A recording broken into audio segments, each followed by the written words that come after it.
Welcome back to the Motion Gallerium. The film opens on a quiet suburban street.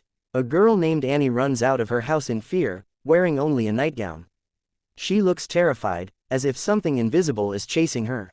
Her father asks what's wrong, but she doesn't answer. Instead, she jumps in her car and flees. Later, she is found dead on the beach, her body horribly twisted. We then meet Jay, a young woman living in Detroit with her sister Kelly. Jay is carefree at first, swimming in her backyard pool and going on dates.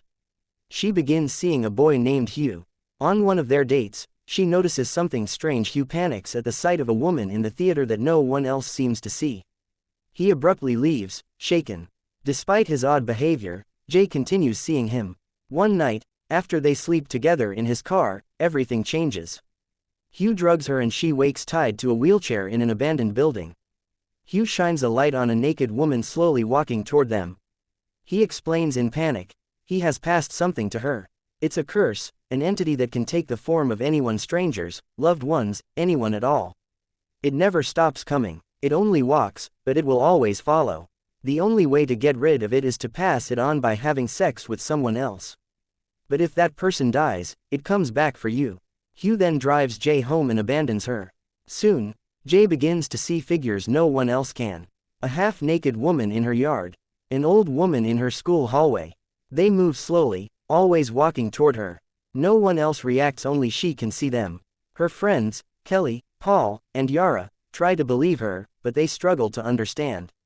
Paul, who secretly has feelings for Jay, offers to help. They track Hugh, learning his real name is Jeff. He confirms everything. The curse is real, and Jay is now its target. The group decides to stick together. They head to a lake house for safety, but the entity follows. It takes the form of a tall man, then a friend's mother, always approaching. It breaks into the house, forcing Jay to flee. In desperation, she drives away and crashes her car. She wakes in the hospital, shaken and afraid. Greg, another friend, shows her kindness. Jay, terrified of dying, has sex with him to pass the curse on. But soon after, she sees the entity again. Greg is attacked in his own house. The entity takes the form of his mother, knocking on his door, then entering his room. It climbs on him and kills him. The curse returns to Jay. Her friends stay by her side. Paul suggests he could take it from her, but Jay resists, not wanting him to die. Instead, they form a plan. They lure the entity to a public pool, surrounding it with electrical devices to trap and electrocute it. Jay gets in the water, waiting as bait.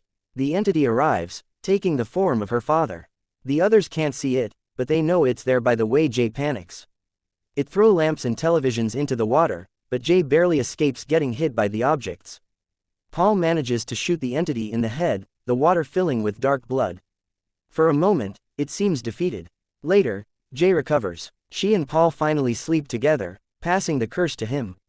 Soon after, Paul is seen driving past sex workers, implying he may have passed it further down the line. The movie ends ambiguously. Jay and Paul walk hand in hand down the street. Behind them, a figure slowly follows. Is it just a person or is it still the curse? We are left to wonder. Hit that subscribe button for more recaps, a small gesture to you, most meaningful to us.